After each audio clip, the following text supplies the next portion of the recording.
No había saludado, es una bendición tenerles con nosotros. Les saludamos, les bendecimos, les damos una bienvenida muy cordial, muy especial esta mañana a todas las personas que se unen a la transmisión que hacemos desde el canal de YouTube. Quiero pedirle con todo el amor que antes de que guarde su celular y lo apague, comparta el link. Amén. Comparta el link con sus amigos, con sus primos, con sus tíos, con los que se cansea. También mándeles el link. Ellos van a pensar que es un chiste y usted le va a decir que no, que es en serio. Amén. Le damos la bienvenida a las personas que hoy nos escuchan. Es una alegría tenerles con nosotros. Poco a poco ya vamos acoplando. Tenemos que seguir haciendo otros arreglos. Ya tenemos tarima, gloria al Señor. Ya está terminada, quedó muy bonita, quedó muy linda. Dios está obrando poco a poco. Ya esta semana, si Dios lo quiere, quedan radicados los documentos en curaduría para poder hacer la solicitud de el permiso para poder hacer los arreglos locativos, echar la plancha y dejar el segundo piso hecho. Eso va a tardar unos meses. Mientras tanto vamos acomodándonos acá poco a poco. Amén. Bienvenida, iglesia, bienvenidos todos los que están conectados. El título de esta prédica es extraño realmente.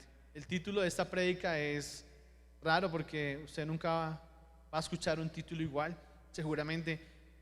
Pero la verdad estoy sin palabras. Sin palabras de... ¿Lo cortaron ahí o sigo? Bien. Sin palabras de ver todo lo que está pasando, cómo las cosas han venido dando y cómo las cosas están ocurriendo.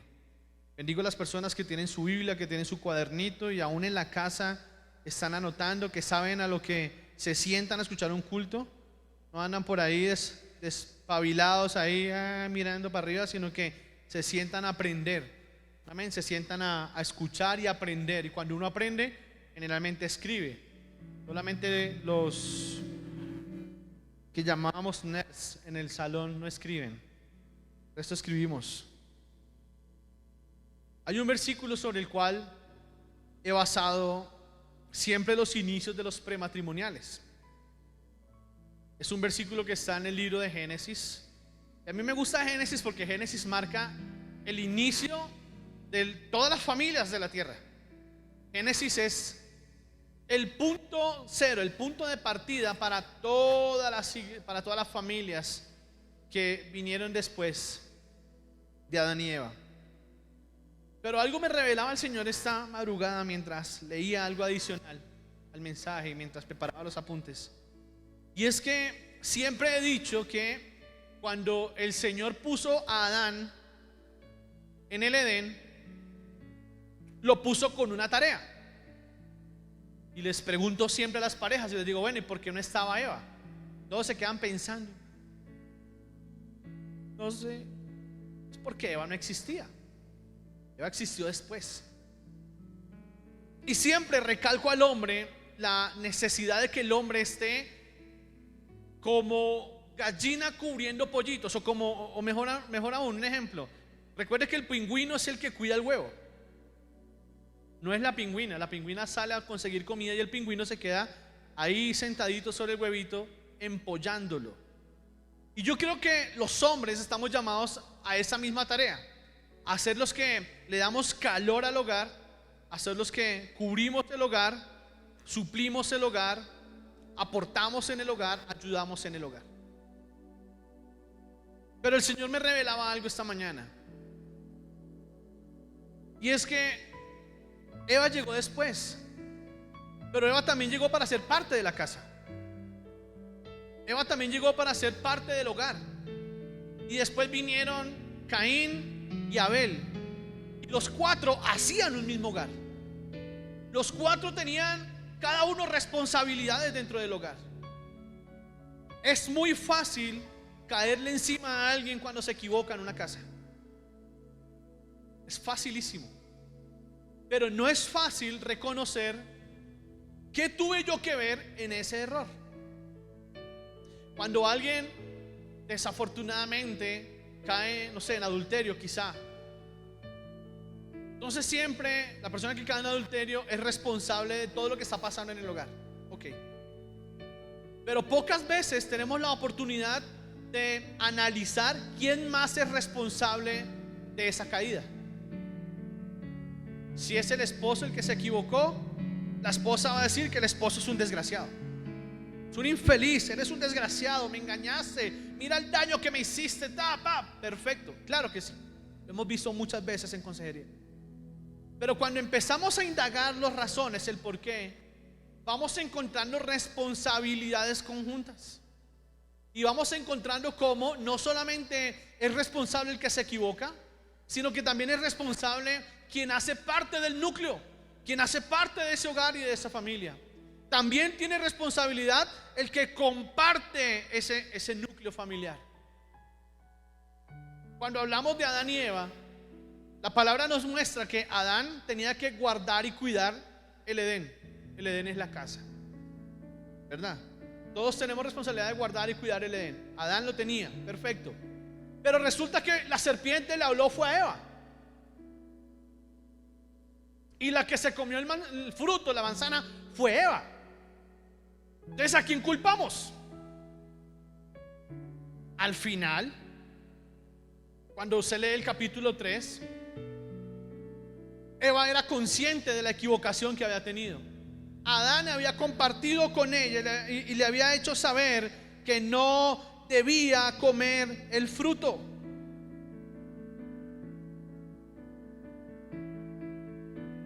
En el verso 13 del capítulo 3, Jehová Dios dijo a la mujer: ¿qué es esto que has hecho? Y la mujer respondió: la serpiente me engañó y comí.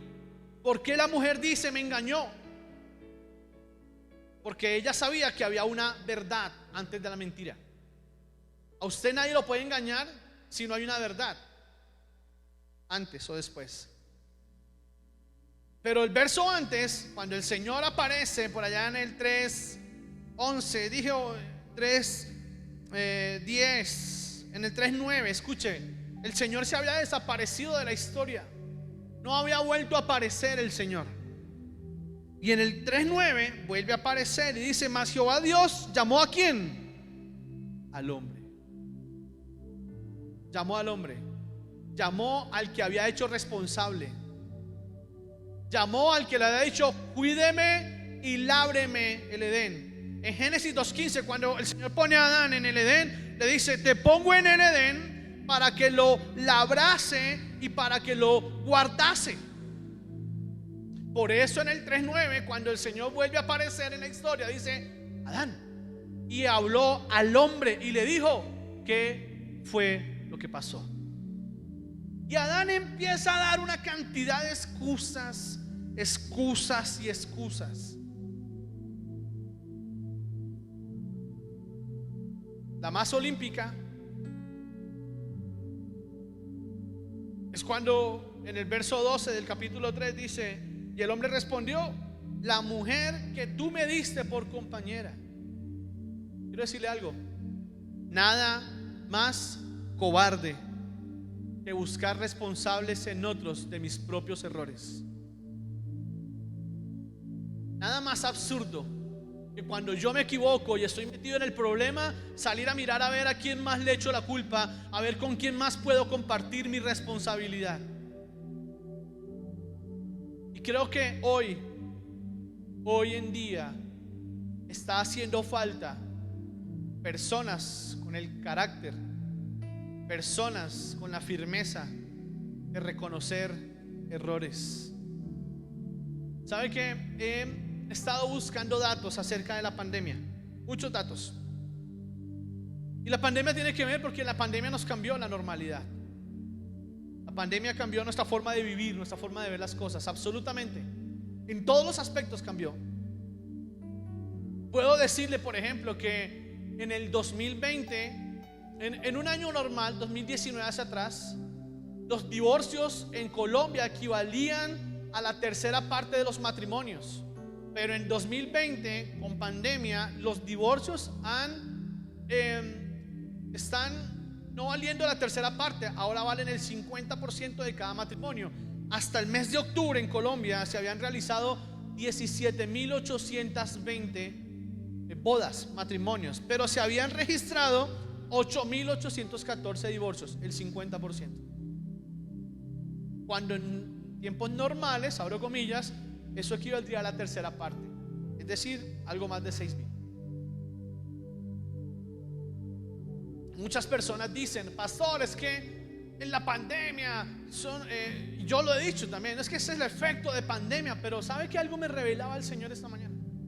Y es que el Señor, más que permitir la pandemia para mil cosas, nos ha dejado no ver el efecto de, sino la realidad de.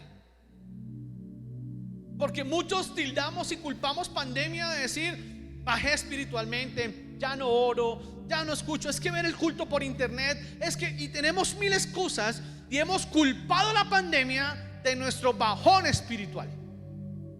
Hemos culpado la pandemia de nuestro bajón matrimonial. Obvio, y leía muchos artículos donde decían que la mayoría de las parejas que se divorcian dicen: nunca pensé tener que convivir con él o con ella 24 horas. Wow. No, o sea, ellos en tiempo de Adán y Eva no hubieran entrado ni al Edén. Cuando el Señor los va a entrar al Edén, como el marranito del matadero, que empieza así.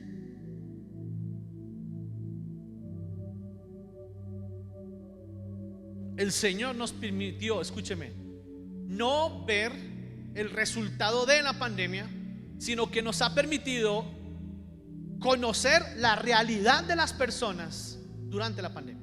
Pero la realidad no de lo que viven durante pandemia, sino la realidad de lo que siempre han sido las personas. Porque mientras había iglesia, había y se ejercitaba una falsa piedad. Entonces, mientras estaba la iglesia normal, entonces la gente tenía un espíritu y se movía pero llegó pandemia y lo que nos deja ver es la realidad de lo que siempre ha existido, pero quizá por ese velo que nos deja la iglesia no podemos conocer.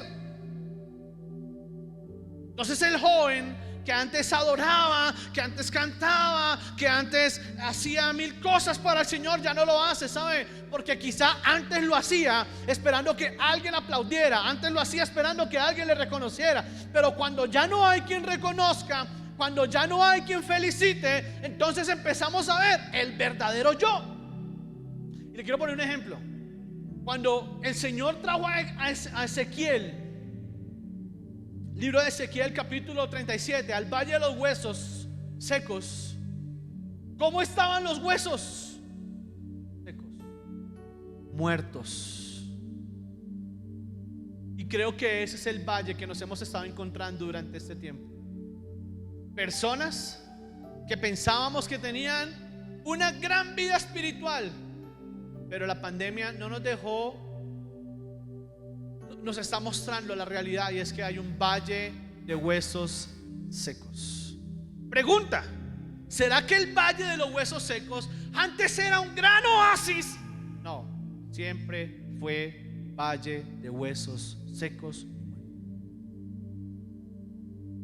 Tuvo vida después de, pero antes no la tuvo. Un valle de muertos. Y eso es lo que nos está mostrando, esa es la realidad. Por eso quise titular este mensaje: sin palabras. Y realmente me encuentro sin palabras cuando me doy cuenta de la realidad espiritual de muchas personas, de parte de la iglesia, que con sorpresa digo: Dios, algo el Señor me hablaba ahorita, me decía, me hace acordar el Space. ¿Se acuerdan del Space? El edificio Space. Cuando usted lo miraba de lejos decía: wow, eso es imponente. Pero tenía serias falencias estructurales. ¿Qué pasó? Se derrumbó. Nunca más pudo levantarse. Y creo que hay personas que espiritualmente parecen el Space. Aparentemente, wow, tremendo. Uy, qué poder, qué unción, cómo se mueven, cómo hacen todo. Pero fue cuestión de meses para darnos cuenta de la realidad. Y la realidad nos muestra que no hay algo imponente. Hay un valle de huesos muertos y secos. Y cuando empezamos a indagar uno por uno, empezamos a mirar. Si yo me sentara a hablar, bueno, cuénteme usted su realidad, ¿qué pasó? A ver, pastor, mi papá, pastor, es que mi mamá, pastor, es que mi esposo, ay, pastor, es que mi esposa. Entonces todos empezamos como Adán. Empezamos de forma cobarde a buscar responsabilidades en muchas personas. ¿Sabe qué es lo peor? Lo peor es que buscando culpables no nos importa lo que nos llevemos por delante. Como las avalanchas. Las avalanchas no van preguntando permiso, permiso. No, la avalancha llega y se lleva todo, hermano. Y hay personas actuando como avalanchas. No le importa nada, se está llevando todo por delante, todo se lo lleva. Ok, pero yo quiero preguntarle algo. Aunque la responsabilidad era de Adán, ¿por qué Eva no ayudó a Adán? Aunque Caín y Abel sabían que eran 4, era una sola familia, ¿por qué Caín resultó matando a Adán? Abel, perdón. ¿Por qué? Entonces podríamos también echarle la culpa a Adán. Pero es que fue la culpa de Adán que dejó entrar el pecado. Es que la culpa es de Adán. Claro. Y es que Caín no tenía conciencia de lo que hacía. Pues que Caín era un bobito que no sabía lo que tenía que responder o hacer. Es que es muy fácil, amados, buscar culpables. Es muy fácil hacer responsable a otros de mis errores. Es muy fácil poder decir: es que la culpa es de Marco, es que la culpa es de Wilson, eso fue culpa de Sara, eso fue culpa del pastor. Qué fácil. Pero qué difícil es ponerme los pantalones en el lugar y decir: ¿sabe? La culpa es mía. Nunca he sido el cristiano ejemplar. Nunca he propendido por orar. No me interesa orar. No me interesa ayunar. No me interesa hacer nada. Alguien me preguntaba esta semana: pastor, es que hay una persona que está endemoniada, ¿qué hacemos? Dice: hermano, ella tiene que hacer un ayuno. Pastor, pero es que ella no es cristiana. ¿Qué podemos hacer? La que está endemoniada es ella. La que tiene que hacer ayuno es ella. Poder liberarla. ¿Qué hacemos nosotros? Apoyamos. Hacemos algo para que Dios le toque el corazón. Pero si ella no decide, nadie puede decidir por ella. Y creo que en las familias estamos exactamente en ese punto. Las familias se están desmoronando. Las familias se están acabando. Las familias se están destruyendo. Y lo único que hacemos es actuar como jueces. Y yo le pregunto: ¿quién a usted le dio autoridad de juez? ¿Dónde en la Biblia el Señor a usted y a mí nos hace jueces? ¿Dónde? Cuando el Señor a usted le dice: a ti te digo, júzgalo. Juzga a tu papá, juzga a tu mamá, juzga a tu esposo, juzga a tu esposa. Caigan encima con todos los poderes. Porque ¿quién lo manda a ser un desgraciado? ¿Quién lo autorizó? ¿Quién lo autorizó a ser juez? ¿Acaso es que usted y yo somos perfectos? ¿Acaso es que usted y yo que tenemos alas? Y el Señor me traía un ejemplo hace un rato. Chicas, ¿me perdonan? El mensaje de cambio. Sí, no hay nada ahí. De acuerdo, busquemos. Miren lo que dice la palabra. Qué pena, chicas, pero Señor quiere otra cosa hoy. Lucas capítulo 15 verso 11. Miren cómo son las cosas. Lucas capítulo 15 a partir del 11 nos muestra una historia en la que yo algún día predicaba que algunas personas tenían el síndrome del hijo mayor. Porque viven: ay, es que él sí tuvo, es que él no tuvo, es que él hizo. ¿Y por qué le da a él y por qué no me da a mí? ¿Y por qué con él sí, por qué conmigo no? Esa es otra cosa. Pero le quiero hablar algo. ¿Saben? Cuando hablamos de un hijo pródigo, quizá debiésemos caerle encima al papá. Quizá debiésemos caerle encima a la mamá. Quizá fueron unos alcahuetas. Quizá fueron consentidores, qué sé yo. Pudiésemos caerle encima a cualquiera. Pero ¿sabe una cosa? A pesar de que este muchacho pecó con causa, a pesar de que este muchacho se equivocó sabiendo lo que hacía, ¿sabe qué hizo su papá? Entender que él no es juez de nadie. Él no es juez. El hijo, cuando fue al mundo y se revolcó en el mundo, la palabra dice que entendió. Yo diría que el Espíritu lo redarguyó y lo hizo entender que lo que estaba haciendo estaba mal hecho. y que él tenía una familia, tenía un hogar que lo necesitaba, que lo esperaba.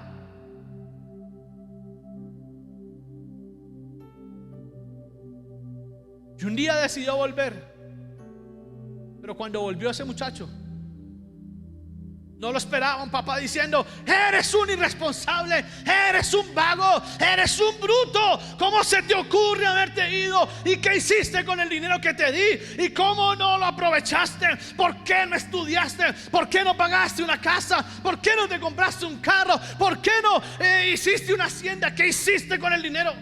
No hay un solo reproche, porque quizá el papá entiende que como se equivocó el muchacho, se ha equivocado él 1000 veces. Quizá la mamá entiende que así como el hijo fue y la embarró, la ha embarrado ella también muchas veces. Y entendieron que nadie es juez del otro. Qué bueno, cómo nos gusta ponernos la toga. Cómo nos sentimos de bien cuando la toga está puesta. Cómo nos sentimos de bien cuando decimos: tachemos la benignidad y vamos a juzgar a todos y vamos con un machete así. Somos felices destruyendo, somos felices acabando. Eso me deja sin palabras, que no fue lo que Jesús nos enseñó. Cuando trajeron a la mujer adúltera, la tiraron a los pies después de que todos se fueron. Jesús levantó su mirada y le preguntó a ella, le dice: ¿dónde están los que te acusan? Esa mujer responde diciendo: Señor, todos se fueron. ¿Sabe qué respondió Jesús?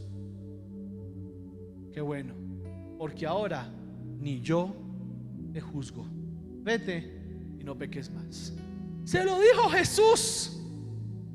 Se lo dijo Dios hecho hombre, que tendría la autoridad para juzgarla, que tendría la autoridad para decirle: eres una condenada. Y no, tuvo el amor suficiente para entender que siendo papá, siendo mamá, siendo hijo, siendo hija, se pueden equivocar, pero la palabra dice que el amor cubre multitud de faltas. Pero cuando no hay amor, no es culpa del que se equivoca. Y eso nos deja la pandemia. La pandemia sencillamente nos muestra que no hay lo que nunca ha habido. No es que se acabó, no es que se agotó, porque la palabra dice que el amor no se extingue. Primera de Corintios capítulo 10 verso 13. El amor no se extingue. Y si existió, no se acaba. Pero si nunca existió, siempre fue una falacia, siempre fue una cortina. Y cuando no existe, no lo puede haber.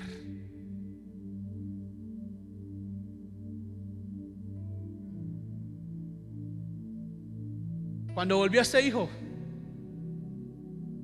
verso 18 del capítulo 11, muchachos, por favor, de Lucas.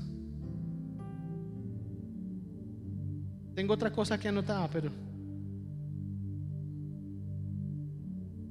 11, no, 15, 18, por favor.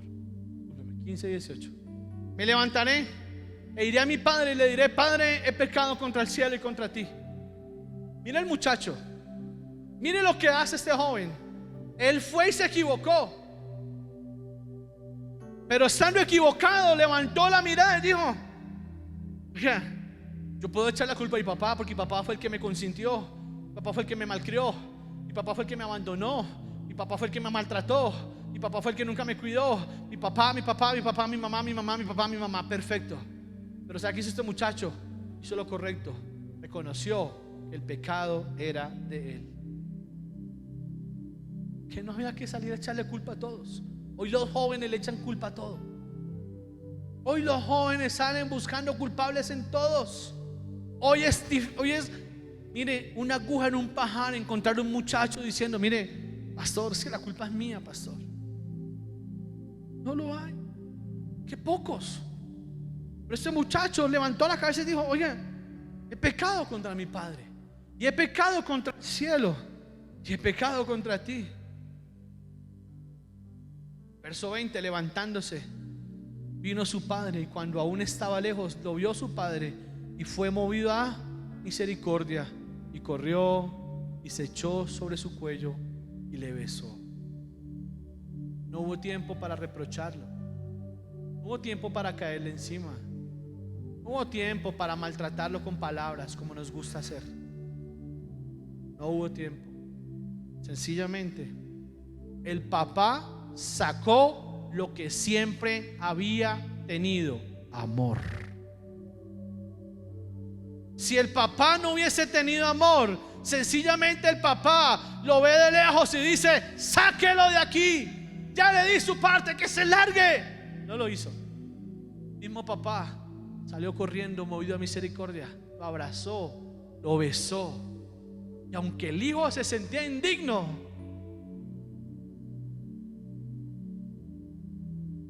lo recibió y le retornó a su lugar como hijo. Yo no sé quién ha fallado en tu casa. Yo no sé en tu casa quién se ha equivocado. Yo no sé en tu casa quién ha cometido errores. Es muy fácil aislar a este muchacho. Aislémoslo, mandémoslo con los cerdos porque es un desgraciado muchacho rebelde. No, a recibirlo con amor. Y vamos a darle lo que quizá siempre hemos tenido, lo que quizá nunca sintió. Mi amor, ¿qué pasó contigo? ¿Qué fue lo que pasó? ¿Por qué te fuiste, papá? Quizá me hacía falta sentir tu amor. No quería tu dinero, papá, no quería tus cosas materiales, papá, yo quería tu amor, papá, yo quería tu tiempo. Hijo, vamos a corregirlo, vamos a restaurar esto, vamos a volver a arreglarlo, vamos a volver a empezar, vamos a volver a encaminar las cosas. Eso es lo correcto, familia. Eso es lo correcto. No es caerle encima al que está muerto, no es terminar de matar al que está moribundo. Es poder levantarnos, es poder decir: que necesitas, cómo te ayudo, dime yo cómo puedo aportarte. Dime una cosa: soy yo parte de tu error, soy yo parte de tu falta. Yo en qué he fallado, yo en qué no he hecho. ¿Qué me ha faltado a mí, papá? ¿Qué me ha faltado a mí, mamá? ¿Qué me falta a mí, esposo? ¿Qué me falta a mí, esposa? Para que tú puedas sentirte mejor en tu casa, mejor conmigo, mejor en tu hogar, mejor en tu familia.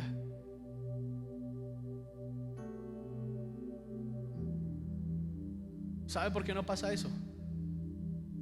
Porque hay muchos valles de huesos secos. Muchos sencillamente son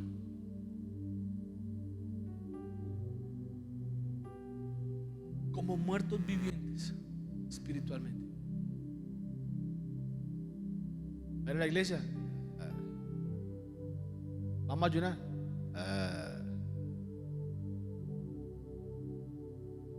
¿Quién ir al culto?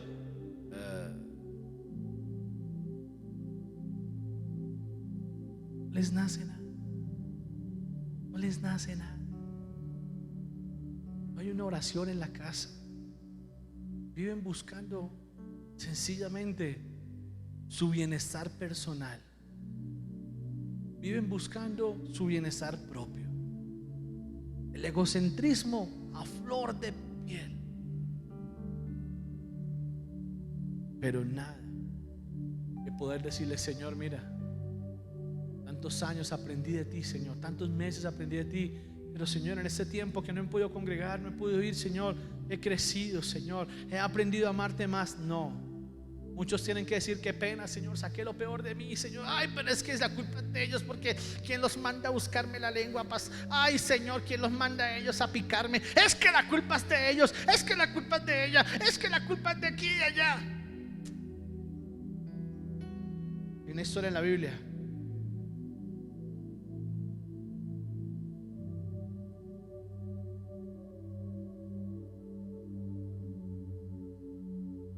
que habla de un muchacho llamado Mefiboset. ¿Sabe qué? David y Saúl fueron enemigos muchos años. Más Saúl de David que David de Saúl. David solamente se defendía. Pero resulta que muerto Saúl, acabada la descendencia de Saúl, un día el Espíritu de Dios inquieta el corazón de David y manda a sus siervos decir: ¿ha quedado alguno? Quiero que lea conmigo 2 Samuel capítulo 9 verso 1. 2 Samuel capítulo 9 verso 1.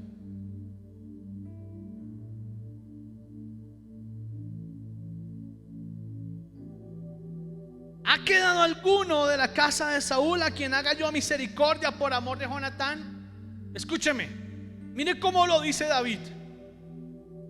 ¿Ha quedado alguno de la casa de quién? De Saúl. Vamos a hacer misericordia con la casa de Saúl.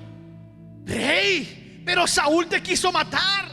Rey, pero Saúl se vino encima tuyo, te quiso destruir, arruinó tu vida mucho tiempo, te persiguió, te puso un ejército en contra, arruinó tu adolescencia, arruinó tu adultez. Tuviste que vivir como un prófugo, como un delincuente. Rey, ¿cómo se te ocurre decir que vamos a tener misericordia con esa persona que tanto daño nos hizo?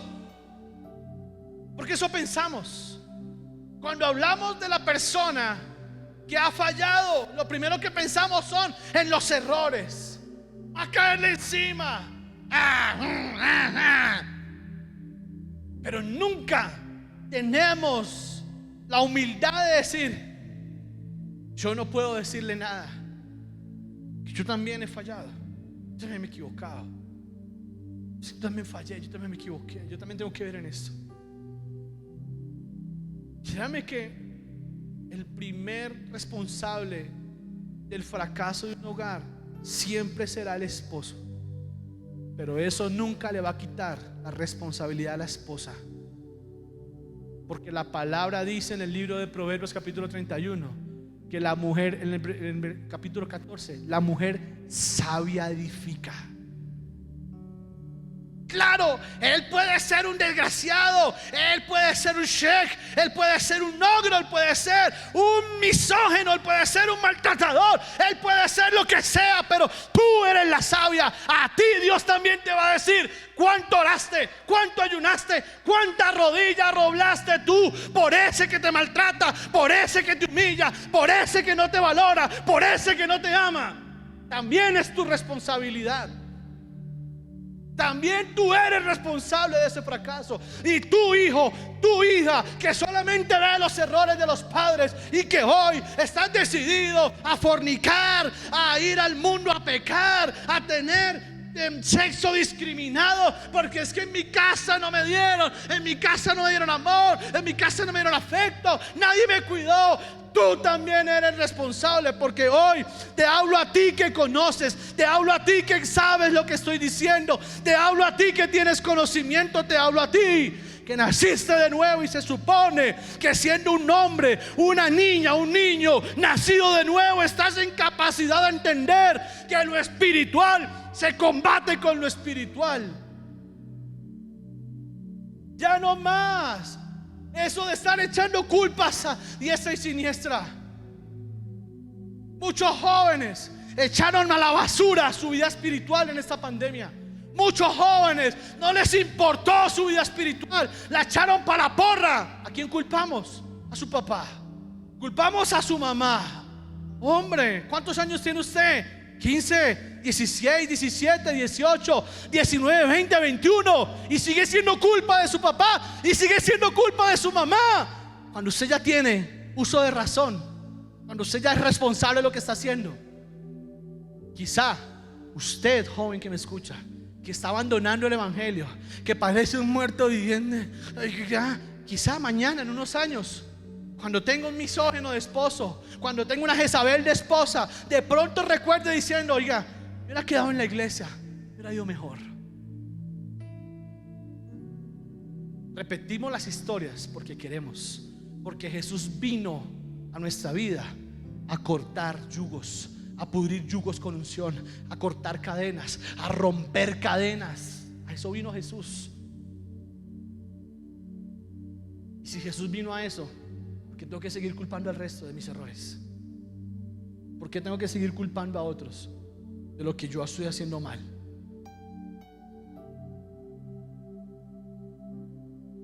David dijo: ¿ha quedado alguno de la casa de Saúl a quien haga yo misericordia por amor a Jonatán? Jonatán era el hijo de Saúl, ese que David dijo: amo a Jonatán, que ha sido mi amigo.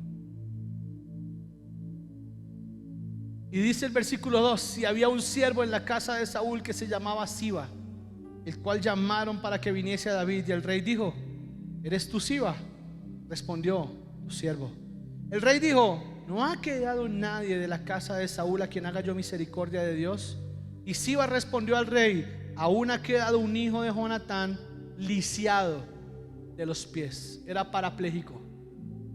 Entonces el rey preguntó: ¿dónde está? Ya no más. Mire que aquí David no manifiesta odio. Yo no entiendo cómo puede haber personas todavía odiando la familia de la pareja, por ejemplo.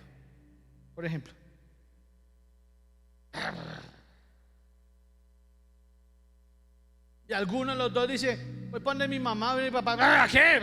Voy a ver los hijos. ¿A qué? Por favor. Por favor. ¿Qué tipo de corazón tiene? ¿Qué hay en su vida? ¿Qué hay en su corazón? Perdóneme. Si le preguntara: ¿cómo es usted de hijo o hija?, va a decir: mis papás, yo soy pendiente. Ay, mi papito, mi mamita. Pero los papitos y las mamitas del otro, que se los coma el tigre. ¿Qué es eso? Eso me deja sin palabras. Que yo digo: ¿de cuál Dios hablamos? ¿De cuál Dios dedicamos? ¿Cuál Dios?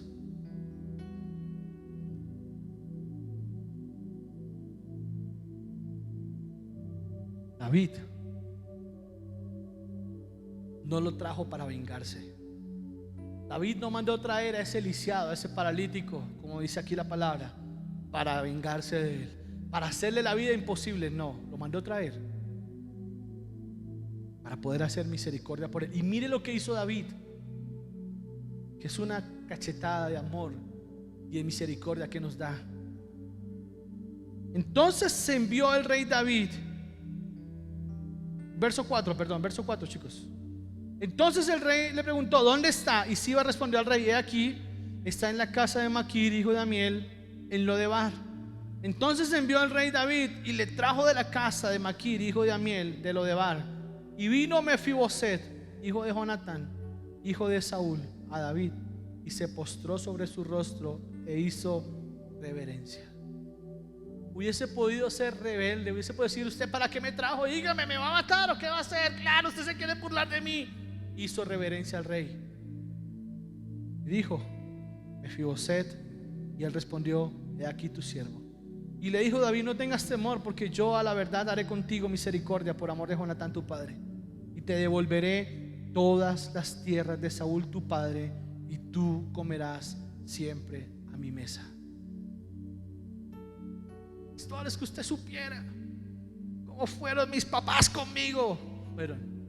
Ahora Cristo está contigo, tú serás diferente con ellos. Pastor, usted supiera cómo fue mi papá. Nunca me dio amor, me abandonó, me dejó nada. Ahora Cristo está en tu corazón. Ahora tendrás amor suficiente para poder revertir todo el odio y el veneno que hay en tu corazón, para que Él aprenda a ser un mejor padre contigo. Pastor, usted supiera el daño que este hombre me ha hecho, cómo me maltrata, pastor, cómo me maneja, cómo me trata. Te trataba, ahora Cristo está en tu corazón.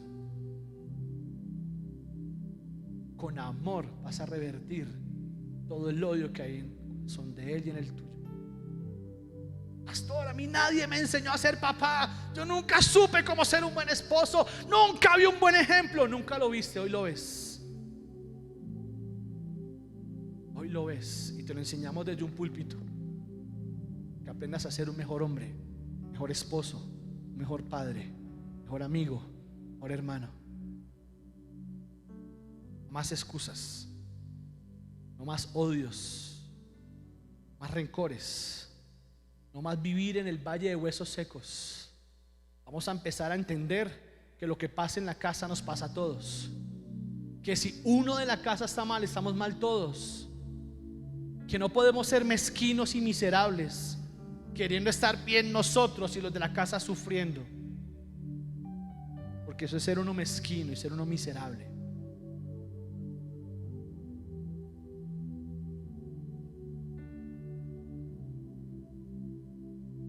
Pablo le dice a los Romanos capítulo 1, capítulo 2, Romanos capítulo 2. Con eso ya voy terminando.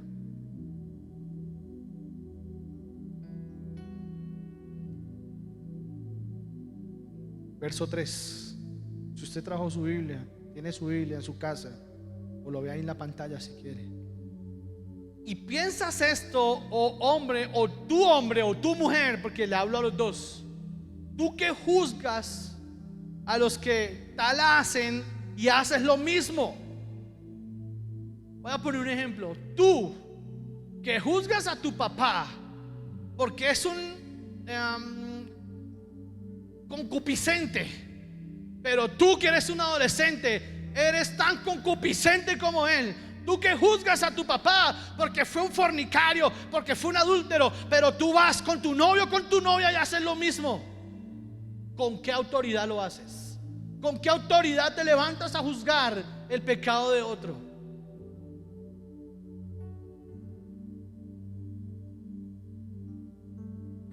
Cuatro, 4. O menosprecia las riquezas de su benignidad, paciencia y longanimidad. Ojo, ignorando que su benignidad te guía al arrepentimiento. ¿Sabe qué es benignidad? Benignidad es tener la capacidad de quitarse el vestido del juez y ponerse en los zapatos del que está siendo juzgado. Benignidad es ser capaz de entender que claro, él se equivocó, ella se equivocó, él falló, ella falló, claro, va a tener una culpa y tiene una responsabilidad, pero pregúntale por qué. Pregúntale qué le faltó, pregúntale en qué se equivocó, pregúntale en qué momento, cuál fue la causa de su error. Quizá cuando tú preguntes pueda decirte, sabes, dentro de las muchas causas, una eres tú. ¡Wow! Quizá te sorprenda la respuesta. Quizá te sorprenda cuánta responsabilidad tienes en la caída de otros. Eso es benignidad. Y el verso 5, Pablo remata a los romanos: pero tu dureza, pero por tu dureza. En la Biblia Dios habla hoy, dice, pero por tu terquedad y por tu corazón no arrepentido, atesoras para ti mismo, diga, para mí mismo, atesoras para ti mismo ira para el día de la ira y de la revelación del justo juicio de Dios, de aquel que es el único capaz de ser juez. Pastor, ¿qué hacemos? Quiero darle ejemplos de cómo la Biblia nos muestra dónde estuvo la bendición de muchos hogares cuando se vieron enfrentados a crisis, problemas, muchos difíciles, muchos garrafales. Muchos hogares en la Biblia no pudieron sobrevivir. Ananías y Zafira. Zafira le dijo a Ananías, hagamos trampa, Y Ananías dijo, bueno, mamita, listo, sí, mi amor. Y los dos murieron, por ejemplo. Pero la Biblia nos muestra ejemplos muy lindos acerca de cómo siempre se propendió, siempre se trató de sacar familias adelante. Jacob tenía que huir de su suegro porque su suegro había sido ventajoso y su suegro lo quería tener esclavo.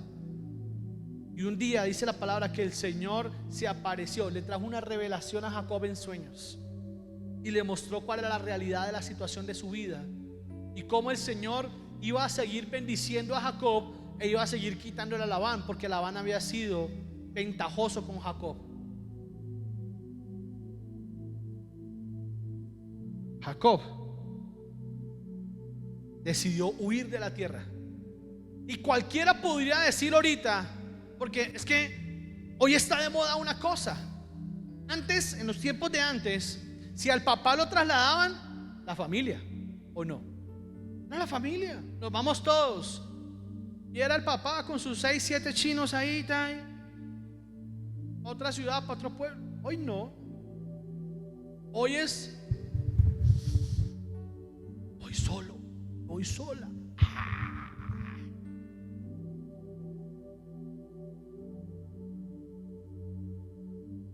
unidad, antes de darle el versículo, la unidad dejó de ser un mito. La unidad ya, eso ya es historia para muchos. La unidad ya para qué, eso ya. La unidad, hay muchos que piensan que crecer como familia es anticuado. Hay muchos que dicen, no, papá, usted allá, papá, esa es su vida, yo hago la mía. Mi amor, ya los papás, mire lo que dicen los papás. Ya los papás no se preocupan porque las hijas tengan relaciones, o los hijos, no las hijas. Ahora las papás y las mamás lo que tienen que decir es: ¿y mi hija está planificando? O sea, ya no es necesario decirle: mi amor, usted es una mujer santa, mamita, por favor, cuídese, por favor, no le entregue esa cosa tan hermosa, esa virginidad tan linda a cualquier baboso que se aparezca sin saber si va a ser su esposo. No, ahora lo que toca decirle es si planifican. Ahora a los hijos, ya los papás no les dicen: hermano, mire, usted es un hombre de Dios, usted por favor cuídese, mire, por favor respete a esa niña. No, ahora el papá tiene que decirle: ¿y llevó condones en la billetera? Esas son las familias hoy, amados. A eso nos enfrentamos. ¿Dónde queda? Por ejemplo, yo le hago una pregunta a usted.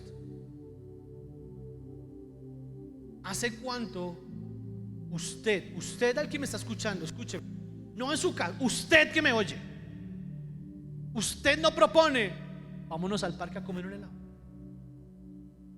¿Hace cuánto? ¿Cuánto tiempo hace que usted no es capaz de proponer: vámonos a dar una vuelta, vámonos a vitrinear, comámonos un helado? Mire, hay helados desde 1,000 pesos. Pastor, es que mi hijo si no es crepes no sale.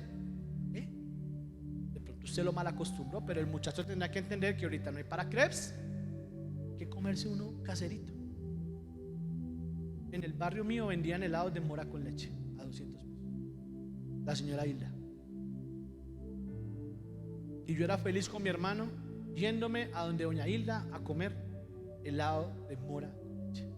Y mi mamá los domingos, cuando descansaba, nos compraba al frente en el piqueteadero de doña Lucila plátano con queso y bocadillo a 1,000 pesos.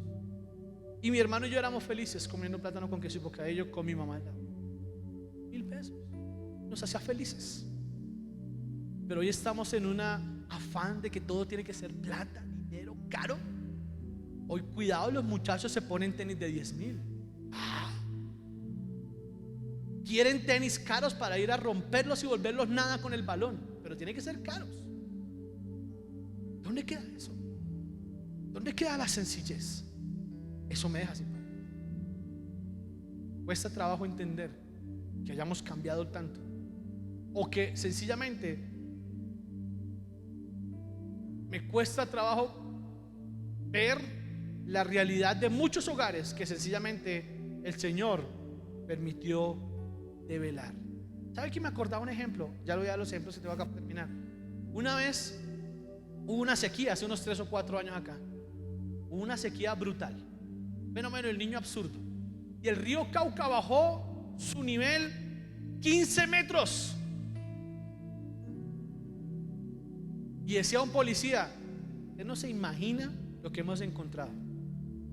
Carros con gente adentro baleada, por ejemplo. Gente envuelta en colchones por allá en el fondo. Perdidos, allá estaban. ¿Sabe que a eso veo yo muchos hogares?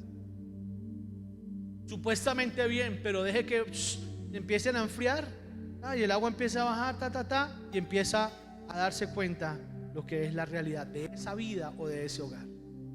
¿Cómo lo manejaban en la antigüedad? ¿Qué hizo Jacob? Jacob tenía que huir, Jacob se tenía que ir, Jacob no podía quedarse a que lo matara Labán. Si fuera en nuestro tiempo decimos: mamita, mi amor, vea, cuídeme los chinos, yo tengo que irme. ¿Sabe qué hizo Jacob? Verso 17, capítulo 31 de Génesis. Chiquitas, por favor, rápido. Génesis 31, 17. Entonces se levantó Jacob y subió sus hijos y sus mujeres al camello.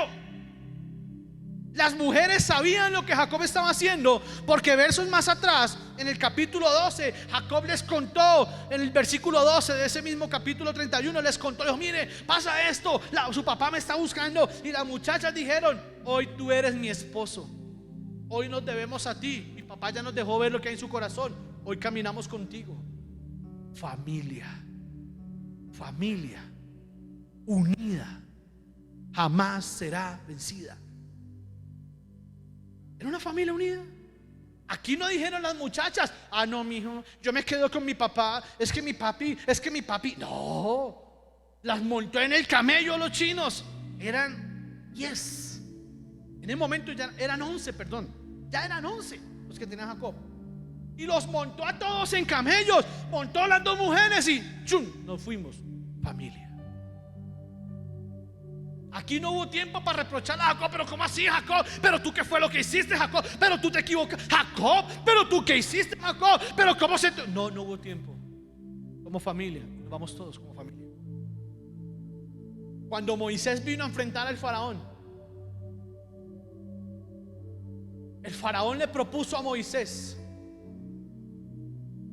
Éxodo 10:8. Por favor, chicos.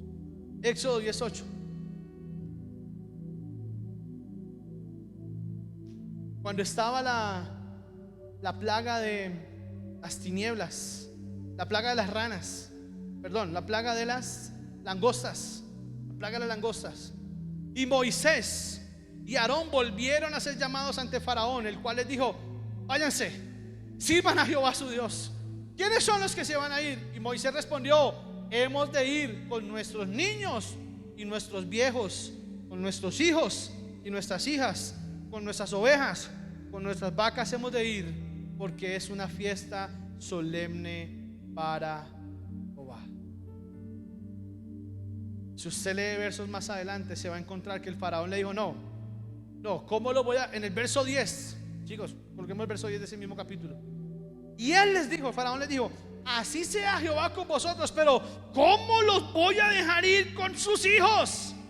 Mirad cómo está de mal delante de vuestro rostro. El faraón le dijo: no, se van los varones, se van ustedes los hombres, y se quedan los hijos. Pero Moisés le responde diciendo: qué pena, mi hermano. Si nos vamos todos, y nos vamos con los niños, con los viejos, con los hijos, con las hijas, con nuestras ovejas y con las vacas. Nos vamos con todo. Somos una familia. Moisés hubiese podido decir: listo, Señor, bueno, muchachos, alistamos todo, que nos vamos, después venimos por ellas. No, vamos todos, familia. Y lo que estaban enfrentando era delicado, era grave. Egipto estaba en contra de Israel, quería matarlos. Pero Moisés con sabiduría dijo: somos una familia. En Nehemías enseña a su ejército diciendo: ¿usted por quién pelea? Si yo a usted le dijera cuál es el motivo de su trabajo: uy, pastor, la carrera, pagar las deudas, pagar el carro, uy, pagar aquí, pagar allá. Pero quizás su familia no es un centro. Nehemías 4:14 nos deja una enseñanza. Dice: después miré y me levanté y dije a los nobles y a los oficiales y al resto del pueblo: no tengan miedo delante de ellos, acuérdense del Señor grande y temible, y peleen por sus hermanos, por sus hijos, por sus hijas, por sus mujeres y por sus casas. Eso es lo correcto. Y cuando peleamos todos juntos, muchas cosas no van a salir como esperamos, pero no vamos a caernos encima como pirañas. No vamos a caer encima como gente dañina queriendo juzgar el error del otro. No, se cayó.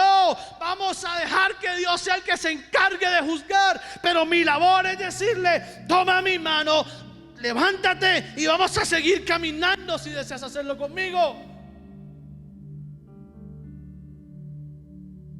Pero no caerle encima, terminar de destruir lo poco que haya quedado en pie.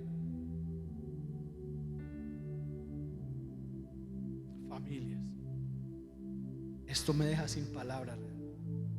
Ver la mezquindad en muchos hogares, ver la mezquindad, el egocentrismo de muchas familias donde solo importa el yo. ¿Cómo me siento yo? El cómo estoy yo, el qué voy a hacer yo. En lugar de propender por solucionar, en lugar de propender por buscar una solución, junta para la familia. No, aquí lo que importa es el yo. Y eso está haciendo familias como valle de huesos secos. Esos hombres y mujeres que hoy dicen: yo puedo solo, puedo sola, yo me levanto a mis hijos, yo levanto a los míos, yo levanto aquí, yo levanto allá. Ok, eso es válido. Y quizá usted no sufra las consecuencias, porque usted, al decir yo puedo sola, yo puedo solo, usted se está quitando lastre. Ok, pero sus hijos van a sufrir las consecuencias. Y sus hijos van a tener que vivir quizá la misma desgracia que vivió usted, sin papá o sin mamá, o viéndolo cada mes o cada 2 meses, que no fuimos capaces de llegar a acuerdos, que no fuimos capaces de dar un orden, porque nos ganó el egocentrismo y el egoísmo de pensar no en familia, sino pensar en mí. Es tiempo de romper eso, iglesia. Es tiempo de quitarnos ese vestido de jueces, porque el juez hace su labor, el juez condena, pero usted y yo no somos jueces. Usted y yo vamos a estar delante del mismo estrado, vamos a estar delante del mismo juez. Usted que ve a ese que es más pecador que usted en su concepto, él o ella y usted y yo vamos a estar en el mismo lugar, delante del mismo juez, no más arriba, no más abajo, en el mismo lugar, y nos va a juzgar con la misma vara. No va a ser más quizás fuerte con él porque fornicó, porque pecó, porque estaba, porque es que no, nos va a tratar a todos con la misma vara, porque quizá hoy no tenemos conciencia de lo que es pecar. Solo miramos como pecado el error de otro, pero no el mío. Es tiempo de romper eso. Es tiempo de permitir que el amor vuelva a fluir, el amor vuelva a cubrir multitud de faltas. Es necesario que el amor vuelva a hacer cobertura del hogar. Yo le digo una cosa: si fue capaz de tener hijos con él o con ella, ¿usted cree que fue cuestión de copas o de una noche? Quizá. Pero hoy, cuando venimos a los pies de Jesús, es el amor el que nos une. Y es el amor el que nos permite establecer vínculos que son eternos. Eternos. Es momento de cambiar y hacer las cosas diferentes, iglesia. Ya no más valle de huesos. ¿Sabe cómo se salió de ese valle de huesos el profeta? Cuando el Espíritu le decía, ¿qué le decía?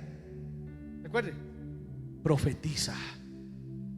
Profetiza sobre esos huesos, profetiza sobre esa carne, profetiza sobre esos tejidos, profetiza sobre tu casa, profetiza sobre tu hogar, profetiza sobre tu esposo, profetiza sobre tu esposa, profetiza sobre tus padres. No es lo que ves hoy, lo que ves hoy es una realidad, pero la fe es la que me permite ver las cosas que no son, y la convicción de lo que veo es lo que me va a permitir profetizar y ver algo diferente, porque de la mano de Cristo la palabra dice: todo lo puedo en Cristo que me fortalece. Y podrás pasar hoy la peor crisis de tu vida en tu familia. En lo personal podrás estar pasando la peor crisis de tu vida. Quizá pecaste, quizá fallaste, quizá como el hijo pródigo echaste a la basura tu espiritualidad, pero es momento de recuperarla. Es momento de volver a empezar. Es momento de volver a escribir la historia. Y es momento de volver al principio para volver a empezar. ¿Sabe que la iglesia hoy está volviendo a empezar? Hoy la iglesia está volviendo a empezar. Y si usted quiere ser parte de ese nuevo inicio, bienvenido a su casa. Padre, Señor, te doy la gloria y la alabanza, Rey. Hay muchos valles de huesos secos, papá. Tú me has dejado verlos en el Espíritu, Señor. Aún, Padre, en nuestra vida, en mi propia vida, Señor, me has permitido ver valles de huesos secos. Pero hoy te reconozco a ti, Señor, y te doy gracias porque me exhortas. Te doy gracias porque me redarguyes. Y te doy gracias porque hoy entiendo que yo yo no estoy para juzgar, yo estoy para hacer que las cosas sean diferentes. Señor, en tu nombre, Padre, yo te pido que esta palabra no vuelva vacía, Señor. Yo te pido que esta palabra trascienda fronteras. Yo te pido que esta palabra ministre el corazón de tus hijos y tus hijas. Te pido que esta palabra permita, Señor, Padre, que llegue tan lejos como tú lo quieras, que llegue tan lejos como tú lo esperes, que llegue tan lejos, Padre, como el corazón de tus hijos lo permita, Señor amado. Que entendamos que no somos jueces de nadie, que no tenemos ninguna autoridad moral para juzgar, que solo tú, Dios Padre Todopoderoso, tienes el poder del juez, que tú determinarás la eternidad, Señor. Quizá nuestros hechos la vayan marcando, claro, pero tú serás quien juzgue, Señor, cuál será nuestra eternidad. Y aún estando en tierra, tú juzgarás, Padre, nuestros hechos. Tu palabra dice, Señor, Padre, en el libro de Romanos, en el capítulo 2, dice que por su conciencia serán culpados o resueltos. Padre, tenemos conciencia, tenemos al Espíritu Santo redarguyéndonos hoy en lo que está bien y en lo que está mal. Y por eso yo te pido, Padre amado, que antes de levantar el dedo para juzgar, podamos entender que nos hemos equivocado, que debemos corregir, papá. Te doy muchas gracias, Señor. Yo te alabo y te bendigo en el nombre poderoso de Cristo Jesús. Amén, amén y amén.